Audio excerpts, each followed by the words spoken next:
साथियों, हमसे पहले देश ने परिवारवादी, वंशवादी राजनीति का बोलबाला देखा था और आज भी अलग अलग कोने में वो खेल चल ही रहा है। या तो फिर लेफ्ट का गवर्नेंस मॉडल देखा था, लेकिन हमारा गवर्नेंस मॉडल यूनिक रहा। हमारे गवर्नेंस मॉडल में पॉलिसी में स्थिरता थी, सरकार में स्थिरता थी। हमने जो कहा वो करके दिखाया। आज भाजपा की पहचान के साथ ये बात जुड़ गई है कि जो वो कहती हैं वो जरूर करती हैं। साथियों, भारतीय जनता पार्टी ने वडोदरा में 1994 में महिला आरक्षण का प्रस्ताव पारित किया था। हमने ये भी तय किया था कि संगठन में ज्यादा से ज्यादा महिलाओं को आगे बढ़ाएंगे और सरकार में आने के बाद हमने महिला आरक्षण का अपना वायदा पूरा करके दिखाया। अब हम पूरी शक्ति से जुटे हैं कि साल 2029 में नारी शक्ति वंदन अधिनियम की भावना के अनुरूप ही चुनाव हो। साथियों, आज भाजपा गुड गवर्नेंस का सिंबल बन गई है, लास्ट माइल तक डिलीवरी का सिंबल बन गई है। पंडित दीनदयाल उपाध्याय जी ने हमें अंत्योदय का सिद्धांत दिया था। हमने इसी विजन पर चलते हुए सैचुरेशन का मार्ग अपनाया। इसी का नतीजा था कि देश के 25 करोड़ गरीबों को गरीबी से बाहर निकालने में हम कामयाब रहे। साथियों, डॉक्टर श्यामा प्रसाद मुखर्जी ने जम्मू कश्मीर के लिए अपना बलिदान तक दे दिया था। दशकों से जम्मू कश्मीर में अनुच्छेद 370 देश की संवैधानिक एकता और अखंडता के लिए एक चुनौती बना हुआ था। एक दीवार खड़ी कर दी गई थी। उस समय कश्मीर से 370 को खत्म करना, इसे पूरी तरह से असंभव माना जाता था, नामुमकिन माना जाता था। लेकिन अपनी स्थापना के दिन से ही भाजपा का एक संकल्प था कि 370 का कलंक देश के साथ माथे से हटकर रहेगा और हमने ये काम करके दिखाया।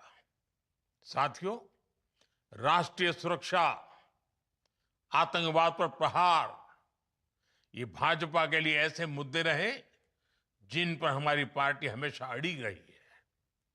आज हम डिफेंस में देश को आत्मनिर्भर बना रहे हैं, बॉर्डर पर सुरक्षा के लिए नए नए उपाय कर रहे हैं, सीमावर्ती गांवों को प्रथम मानकर वहां विकास कर रहे हैं ताकि भारत की सीमाएं हमेशा सुरक्षित रहें। इसी तरह देश में नक्सलवाद, माओवाद की कमर तोड़ने का काम भी अगर किसी ने किया है तो वो भाजपा है। साथियों, भाजपा के शुरुआती दिनों से ही हम कहा करते थे, कच्छ हो या कोहिमा, अपना देश अपनी माटी।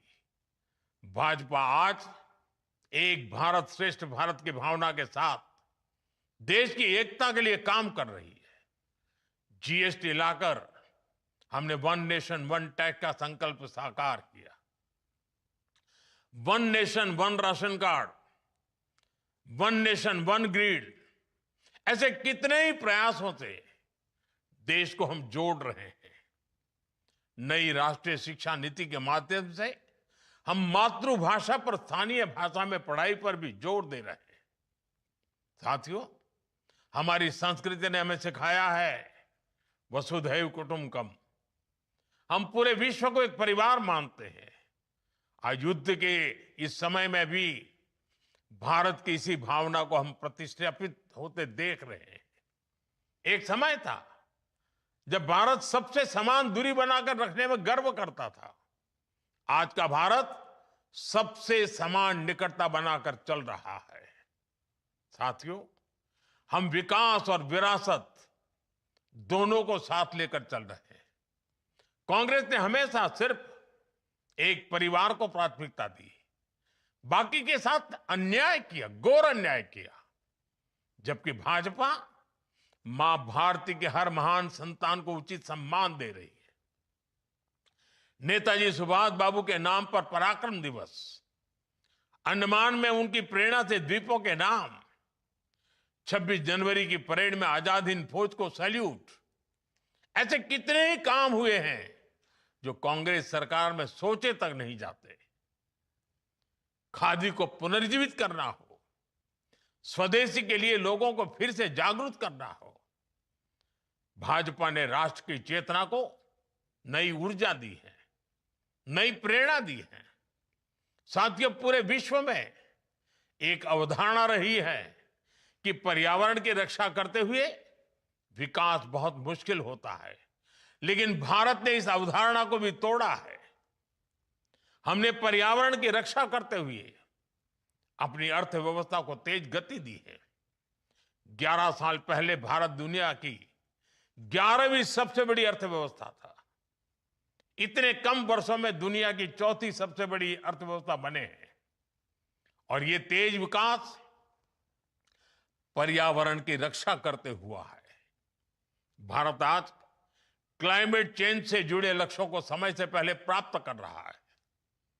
जब बात एनवायरमेंट फ्रेंडली स्रोतों से 50% से अधिक ऊर्जा प्राप्त करने के वैश्विक संकल्प की आती है, तो उसे हासिल करने वाले देशों में भारत सबसे अग्रणी रहा है। 2014 से पहले भारत की सौर ऊर्जा क्षमता 3 गीगावाट से भी कम थी, लेकिन आज यह बढ़कर 140 गीगावाट से अधिक हो चुकी है।